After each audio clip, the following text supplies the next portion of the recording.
नमस्कार। सिनेमा संवाद में आपका स्वागत है। मेरा नाम है अमिताभ।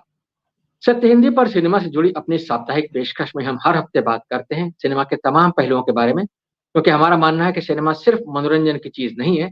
सिनेमा समाज से संवाद का सबसे सीधा और सबसे सशक्त माध्यम है और समाज की सोच को गहराई तक प्रभावित करने की क्षमता रखता है। इसलिए सिनेमा पर लगातार सिलसिलेवार गंभीरता से बातचीत होनी चाहिए और सिनेमा के तमाम पहलुओं के बारे में लोगों के बीच लोगों के बीच उनकी समझ को विकसित करने का प्रयास करते रहना चाहिए। इस कड़ी में आज हम बात करने वाले हैं सिनेमा के एक बहुत दिलचस्प पहलू के बारे में, और वो है सिनेमा के बारे में लिखना। एक तो देखिए होता है जो सिनेमा की कहानी लिखी जाती है, यानी स्टोरी राइटिंग सिनेमा के लिए जो करते हैं, यानी स्टोरी राइटिंग कह लीजिए आप उसको, या स्क्रिप्ट राइटिंग कह लीजिए, स्क्रीन प्ले राइटिंग कह लीजिए, डायलॉग राइटिंग कह लीजिए, वो सारी चीज़ें हैं, वो सिनेमा निर्माण के दौरान की प्रक्रिया है और सिनेमा इन सब चीज़ों से मिलकर बनता है। एक वो है कि जब कोई फ़िल्म बन गई या जो फ़िल्में बन गई या जो जिन्होंने फ़िल्में बनाई, उनके बारे में लिखना, या सिनेमा के जो ट्रेंड्स हैं उनके बारे में लिखना। जैसे कोई अगर एक्शन फ़िल्म के बारे में लिखना चाहे, कोई कॉमेडी के बारे में लिखना चाहे, कोई रोमांटिक सिनेमा के बारे में लिखना चाहे, या कोई सार्थक सिनेमा, पैरेलल सिनेमा के बारे में लिखना चाहे, या कोई अलग-अलग भाषाओं में जो सिनेमा बन रहा है उनके बारे में लिखना चाहे, स्त्री पात्रों के बारे में लिखना चाहे, आदि-आदि बहुत सारे विषय हैं जिनके बारे में सिनेमा को एनालाइज़ किया जा सकता है, जिनके ज़रिए और दर्शकों तक पहुँचाया जा सकता है कि कैसे हमारा सिनेमा, चाहे वो हिंदी का सिनेमा हो या अन्य भाषाओं का सिनेमा हो, कैसे वो किस तरह की सामग्री दर्शकों के बीच लेकर आ रहा है, और उसका विश्लेषण करके दर्शकों की समझदारी को कम से कम सिनेमा देखने के बारे में थोड़ा बहुत विकसित किया जा सकता है। तो आज हम सिनेमा पर लिखने वाले कुछ लोगों से आपका तारुफ करवाएँगे, सिनेमा से के बारे में गंभीर लेखन करने वाले लोग जिनको कि आप अक्सर हमारे कार्यक्रमों में देखते हैं।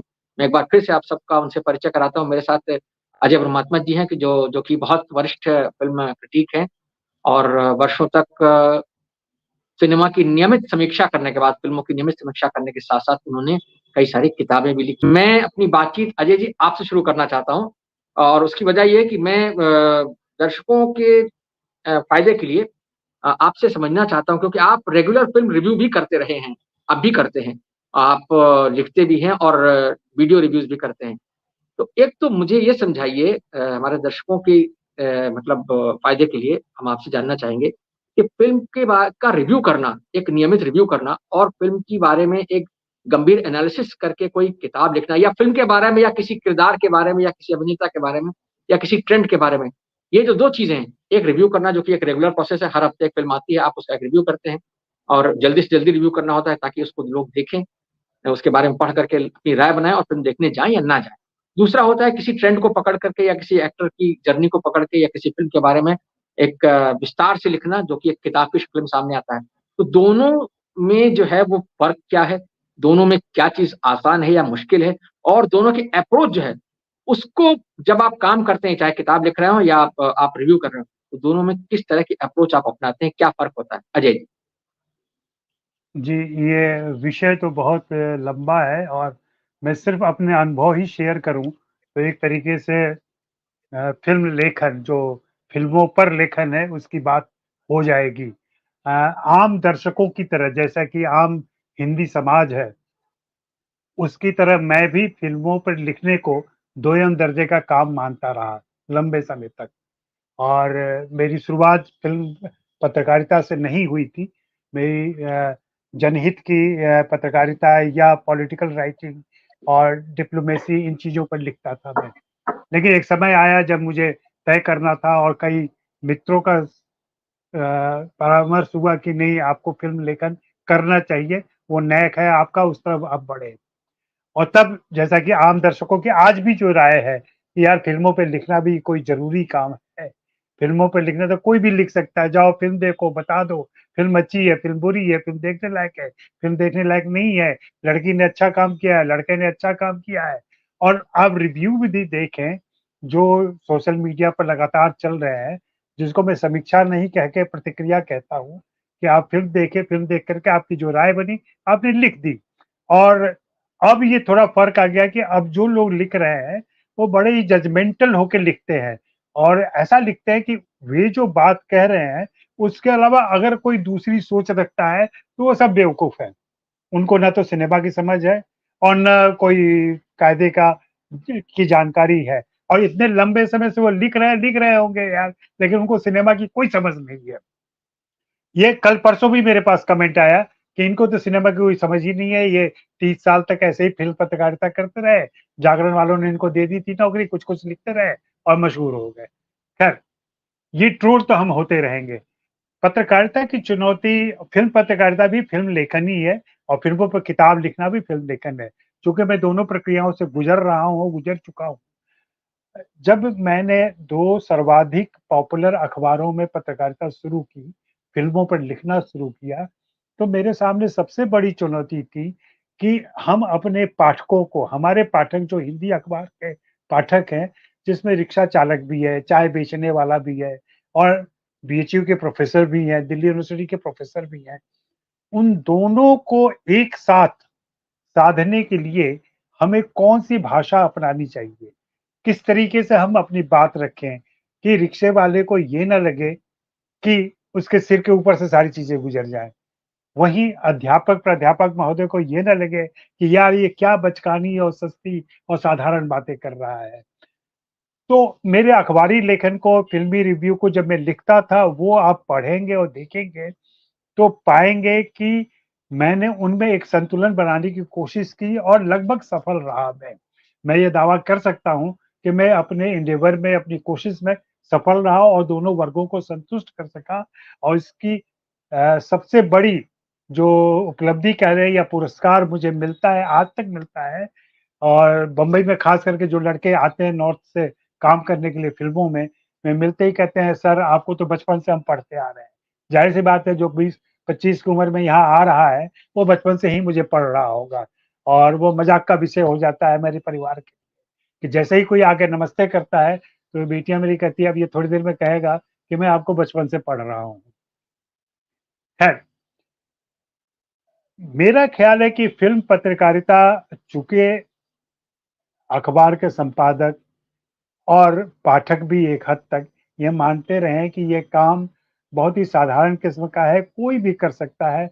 आप अमिताभ जानते होंगे या जो लोग भी अखबारों से परिचित रहे हैं कि किसी भी जो नए प्रशिक्षु पत्रकार होता है, उसको फ़िल्मों का काम दे दिया जाता है। अपराध का काम भी उसको दिया जाता है और फ़िल्मों का भी काम दिया जाता है। कहीं न कहीं दोनों को एक ही श्रेणी में रखा जाता है कि कोई भी जाएगा कर लेगा और इसको खाने-पीने और पार्टी का भी एक पत्रकारिता को माना जाता है। फ़िल्म पत्रकारिता मतलब इसी काम के लिए है और इसीलिए चूँकि गंभीरता ऊपर से नीचे तक नहीं है, इसलिए हमेशा ऐसे पत्रकार रखे जाते हैं जो लंबे समय तक फ़िल्म पत्रकारिता नहीं करते हैं। आते हैं 2 साल, 3 साल लिखते हैं, 4 साल लिखते हैं, फिर किसी दूसरी जगह चले जाते हैं, किसी दूसरे फ़ील्ड में रम जाते हैं।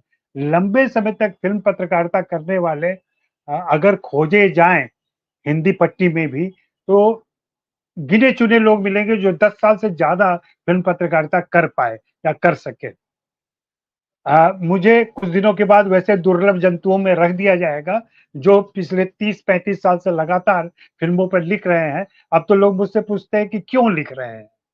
क्या ज़रूरत है? ना आपको पैसे मिलते हैं इसके, ना आपको कोई कहीं छापता है, तब भी आप लिखे जा रहे हैं, तब भी आप बोले जा रहे हैं। लेकिन फ़िल्म लेखन कितना ज़रूरी काम है, यह कभी मनमोहन चड्ढा जी के साथ आप बैठिए तो समझ में आएगा या जबरीमल पारेख साहब के साथ बैठिए तो समझ में आएगा। जितनी गंभीरता से ये दोनों काम कर रहे हैं या करते रहे हैं और इनकी उपलब्धियाँ हमारे सामने हैं और इनसे कई लोग प्रेरित होते हैं। मैं तो एक छोटा इनसे प्रभावित व्यक्ति हूँ। जो नुकसान या फ़ायदा हुआ है फ़िल्म पत्रकारिता का, ख़ास करके दिनमान और इन सारे पत्रकारों का नाम लिया जाता है, लेकिन मैं उनको दोषी ठहराता हूँ कि उन्होंने फ़िल्म पत्रकारिता को साहित्यिक पत्रकारिता से जोड़ दिया। साहित्य, कहानी, इन तत्वों की ज़्यादा चर्चा होती रही, फ़िल्म क्राफ़्ट की चर्चा कम हुई। बड़े दिग्गज लोग रहे, उन्होंने बहुत अच्छे से विश्लेषण किया, लेकिन उस समय जो निराकार ईश्वर की जैसे व्याख्या आसाराम बापू या दूसरे लोग प्रवचन में करते हैं, वैसे ही हमारे वे पूर्वज करते रहे, ऐसी फ़िल्मों की बातें करते थे, जिन फ़िल्मों को हमारे दर्शकों ने ना देखा था, ना सुना था।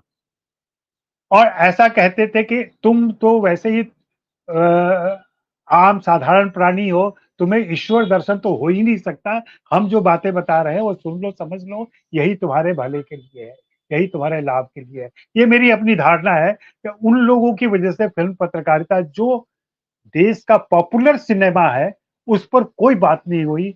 हम कुरोसावा की बात करते रहे, हम तमाम दुनिया भर के बड़े निर्देशकों की बातें करते रहे, जिनकी फ़िल्में 20 साल पहले तक भारतीय जनमानस के लिए उपलब्ध नहीं थी। और उसकी वजह से एक ग्रंथि आ गई लेखकों में कि अगर हमें फ़िल्मों पर लिखना है, तो हमें उसके साहित्यिक तत्व को, उसके कहानी तत्व को, उसके नैरेटिव पर ही ज़्यादा बातें करनी पड़ेगी, उसके कथ्य पर बात करनी पड़ेगी। आज भी ये कथ्यात्मक आलोचना ही चलती है फ़िल्मों के ऊपर ज़्यादातर। फ़िल्म के क्राफ्ट को लेकर, फ़िल्म के उन सारी दूसरी बारीकियों को लेकर के बहुत कम चर्चा होती है। जबरीवाल साहब एक तरीके से अलग एक बहुत ज़रूरी काम कर रहे हैं जिसका सामाजिक परिप्रेक्ष्य में मूल्यांकन करते हैं। वो भी नहीं होता है हिंदी फ़िल्मों में। हिंदी फ़िल्मों के लेखक जो हैं, वो सामाजिक और राजनीतिक पहलू उसका छोड़ देते हैं। उनको लगता है कि इसका कोई महत्व ही नहीं है। वहीं एक ऐतिहासिक चेतना के साथ हमारे मनमोहन चूँकि दोनों बैठे हुए इसलिए मुझे बार-बार याद आ रहे हैं। ऐतिहासिक चेतना के साथ उन्होंने एक बहुत ज़रूरी काम कर दिया और देखिए कि उनके लिखने के बाद से किसी दूसरे ने अभी तक व्यवस्थित रूप से हिंदी सिनेमा के इतिहास पर या उसके किसी एक पीरियड पर भी ठोस काम नहीं किया है। तो मुझे लगता है कि पत्रकारिता एक ज़रूरी काम है, फ़िल्म लेखन भी एक ज़रूरी काम है और दोनों पर सीरियसली हम लोगों को विचार किया करना चाहिए और आगे बढ़ना चाहिए।